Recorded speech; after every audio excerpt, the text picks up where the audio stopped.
Hozir Oyijonga kirib, shu gapni aytaman.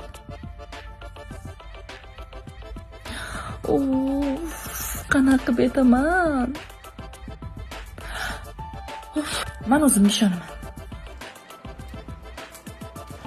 Oyijon, Ha? men bugun ovqat qilmoqchi emasman. Nega? Qilmoqchiman. Karavan chekkim pishirmoqchi edim. Nima edi u?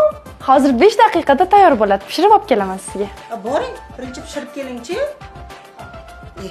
Hozirgi kelin nimalardir o'ylab topmadimi?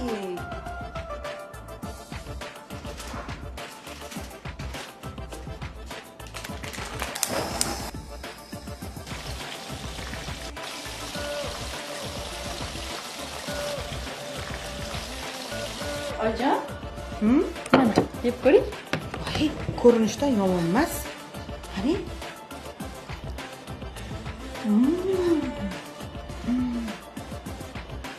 Qalay, yaxshi? Vaqtingiz yo'q. Buni nomi nima? Karavan chekkim. Nasıl güzel. Yok.